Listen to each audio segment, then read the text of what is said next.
दोस्तों, आज बात करते हैं वीडियो में व्हाट इज इंजन टर्क, यानी कि इंजन का जो टर्क होता है वो क्या होता है, इसके बारे में आज बात करते हैं।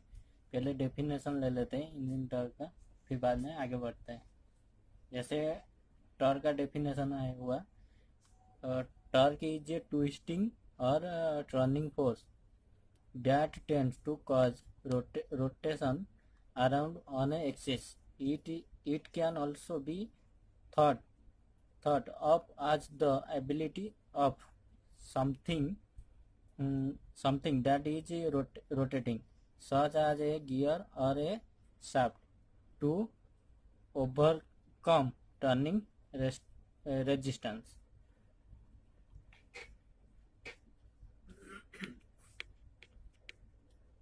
दोस्तों, टॉर्क उसको ही बोलेगा, कोई सिलेंडर को घुमाने के लिए जो फोर्स हम यूज करते हैं उसको ही टॉर्क बोलते हैं। जैसे ये मान लो ये पेन हुआ, ये पेन को घुमाने के लिए जो फोर्स यूज हो रहा है वो टॉर्क होता है। जैसे कोई एक बोल्ट हुआ, बोल्ट को घुमाने के लिए जो पावर फोर्स यूज होता है वो भी टॉर्क है। ये हो गया टॉर्क का डेफिनेशन। अभी बात करते हैं टॉर्क का थ्योरी के बारे में। ये टॉर्क का जो थ्योरी होता है वो होता है डिस्टेंस इनटू फोर्स। और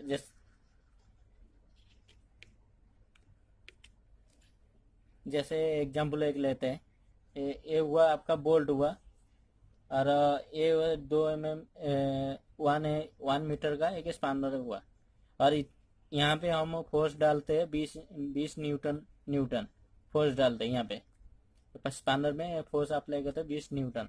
अभी जो यहाँ पे जो एक बोल्ट घुमाने के लिए जो टॉर्क यूज हो रहा है वो हो जाएगा इसका थ्योरी के हिसाब से, टॉर्क का थ्योरी का डिस्टेंस इंटू फोर्स है। यहाँ पे डिस्टेंस 1 मीटर है, 20 न्यूटन का फोर्स यूज करते हैं, यानी कि यहाँ पे हो गया T equal to D into F, और टी का आंसर 1 मीटर इंटू 20 न्यूटन, और यहाँ पे हो गया टोटल 20 Nm, यानी कि 20 न्यूटन मीटर। हाँ, ये टॉर्क को हम शॉर्ट में टी बोलते हैं, और डिस्टेंस को डी बोलते हैं, फोर्स को एफ बोलते हैं, और रेडियस का आर बोलते हैं। बट टॉर्क जो है इसमें रेडियस और रेडियस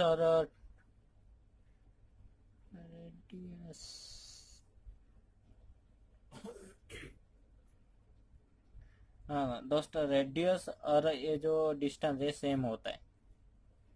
जैसे यहाँ से हुआ, ये घुमाने के लिए ये जितना हुआ 1 मीटर, और रेडियस में भी इतना है, होता है, सेम होता है। ये हो गया टॉर्क का थ्योरी हो गया। फिर आगे बढ़ते हैं इंजन में कैसे टॉर्क, इंजन का अंदर कैसे टॉर्क काम करता है वो बात करते हैं। अभी जाके आगे बढ़ते हैं, इसके बारे में डिस्कशन करते हैं।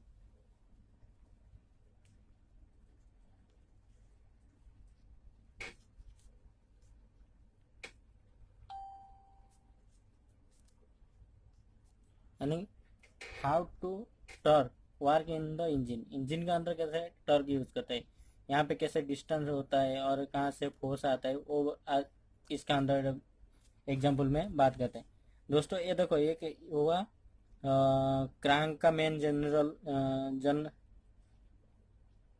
जनरल्स हुआ, और ये एक क्रैंक का मेन जनरल्स हुआ।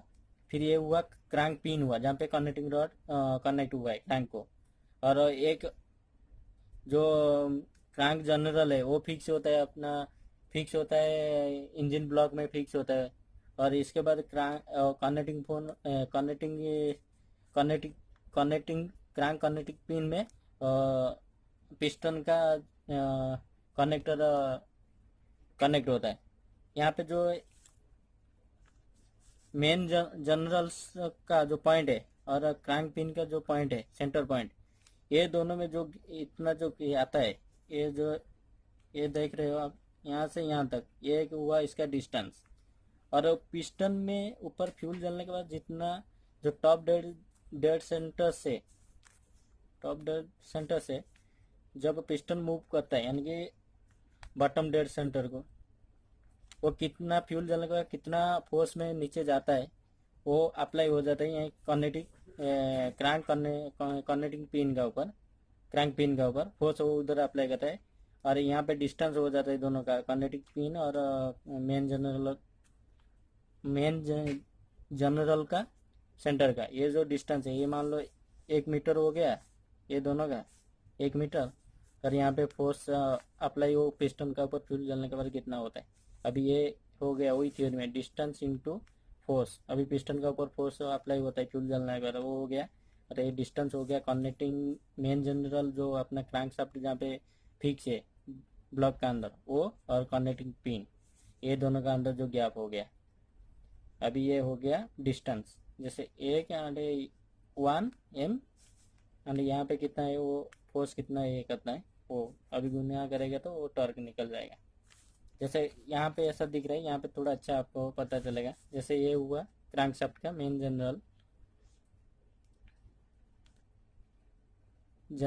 मेन जनरल हुआ, यहाँ पे क्रैंक पिन का ये हुआ। यहाँ पे ये देखो ये डिस्टेंस निकल गया, और यहाँ से कनेक्टिंग रॉड जब पिस्टन नीचे आता है टॉप से बॉटम डेड सेंटर का आता है, यहाँ पे फोर्स डालता है। अभी ऐसे यहाँ पे इंजन के अंदर काम करता है।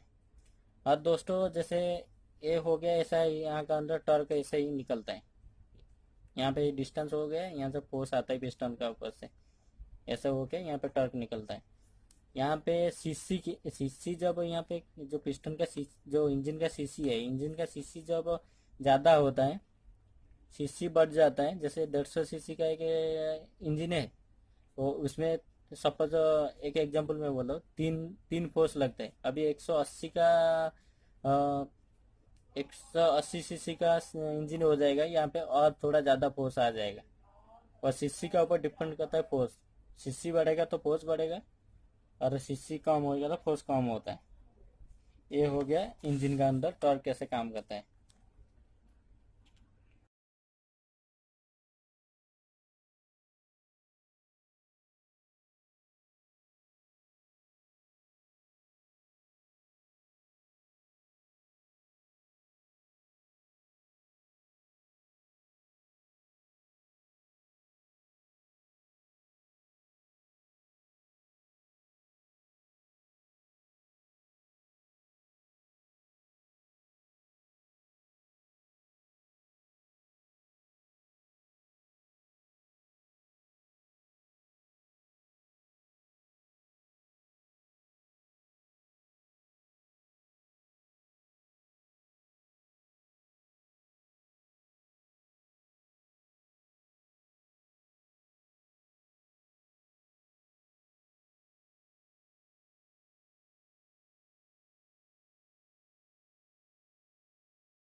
जैसे इंजन का अंदर कभी जैसे आरपीएम दिया हुआ है, एचपी दिया हुआ है, कितना एचपी का है वो दिया हुआ है, आरपीएम दिया हुआ है, तो टॉर्क भी निकल सकते हैं इंजन का।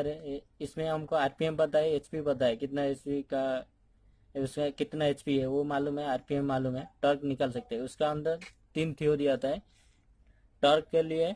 एक नंबर थ्योरी में टॉर्क एचपी पता रहेगा और आरपीएम पता रहेगा तो भी टॉर्क निकल सकता है। और फोर्स कितना अप्लाई हो रहा है, फोर्स कितना है और इंजन आरपीएम पता है तो भी टॉर्क निकल सकता है। ये सेकंड नियम है, थ्योरी है, सेकंड थ्योरी। फर्स्ट थ्योरी में एचपी पता है, इंजन आरपीएम पता है तो भी टॉर्क का वैल्यू निकल सकते हैं। और दूसरा में फोर्स मालूम है, इंजन आरपीएम मालूम है, टॉर्क कितना वो भी मालूम, हम पता कर सकते हैं। और हॉर्स पावर भी पता कर सकते हैं, जैसे टॉर्क पता है, इंजन आरपीएम पता है, तो भी हम हॉर्स पावर भी कितना जनरेट हो रहा है इंजन के अंदर वो भी हम पता कर सकते हैं। ये तीसरा नियम है। और सिंबल में अभी जैसे टॉर्क का सिंबल टी हुआ, और फोर्स का सिंबल एफ हुआ, और रेवोल्यूशन पर मिनट जिसको हम आरपीएम बोलते हैं, और रेवोल्यूशन पर मिनट है, और इसको रोटेशन पर मिनट भी बोलते हैं आरपीएम को कोई कोई। ये हो गया सिंबल का हिसाब से आरपीएम बोलते हैं उसको। Engine RPM means crank engine RPM. हम इंजन आरपीएम किसको बोलेंगे, यानी कि इंजन आरपीएम बोले तो हम कैसे मालूम पड़ेगा कौन सा चीज़ है जो कि इंजन आरपीएम को इंजन आरपीएम बता रहे।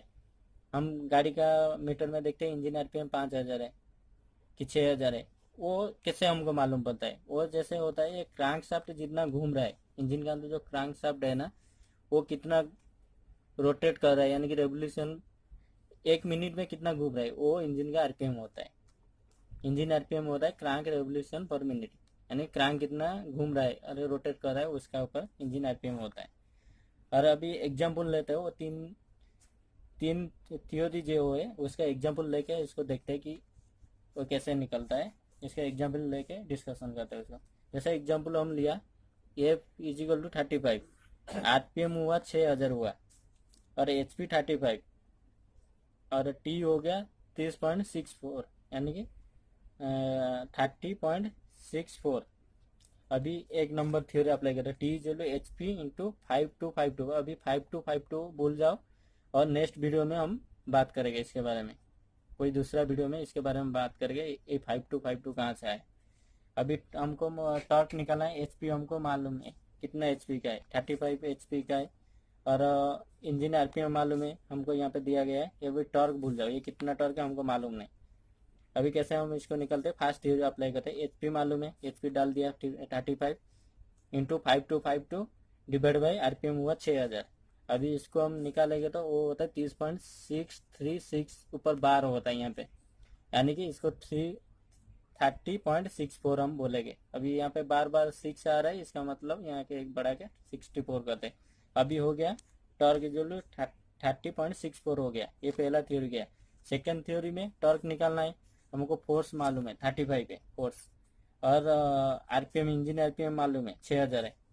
तो इसमें कैसे हम ये थ्योरी अप्लाई करके कैसे टॉर्क निकालते, देखो ये फोर्स हो गया 35 डाले यहाँ पे फोर्स, और 5252 डाले, और 6,000 आरपीएम है। ये डालने के बाद ये होता है, इसको डिवाइड करने के बाद और सॉल्व करने के बाद वो होता है 30.636 ऊपर 12 होता है, यानी कि इसको 30.64 मानेंगे। ये हो गया सेकेंड थ्योरी। अभी थर्ड थ्योरी में एचपी निकालते हैं। एचपी दोस्तों, ये एचपी हमको मालूम नहीं कितना है, ये भूल जाओ, एचपी कितना है हमको मालूम नहीं। ये थर्ड थ्योरी अप्लाई करके एचपी कितना है, हॉर्स पावर कितना है, वो हम कैसे थ्योरी अप्लाई करके निकाल सकते हैं। हमको टॉर्क मालूम है, टॉर्क मालूम है, और आरपीएम मालूम है। ये थर्ड थ्योरी अप्लाई करके एचपी निकालते हैं। देखो अभी टॉर्क कितना है अपना 30.64 है, 30.64 इंटू आरपीएम 6,000 है, 6,000। ये डालने डिवाइड बाय 5252। अभी इसको सॉल्व करने के बाद वो बात निकलता है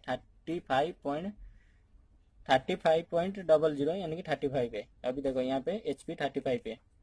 ऐसे हमको जैसे कोई टॉर्क निकालना है, एचपी मालूम है, इंजन आरपीएम मालूम है, तो भी हम टॉर्क निकाल सकते हैं पहला थ्योरी अप्लाई करके। सेकेंड थ्योरी टॉर्क निकालना है, हमको फोर्स मालूम है और इंजन आरपीएम मालूम है, तो भी हम सेकेंड थ्योरी अप्लाई करके टॉर्क निकाल सकते हैं। और हमको एचपी निकालना है, टॉर्क मालूम है और इंजन आरपीएम मालूम है, तो भी हम इसका टॉर्क एचपी हॉर्स पावर कितना है वो निकाल सकते हैं, ऐसे थर्ड थ्योरी अप्लाई करके। ये हो गया आपका ए थ्योरी में कैसे इंजन के अंदर हम हॉर्स पावर और टॉर्क निकाल सकते हैं।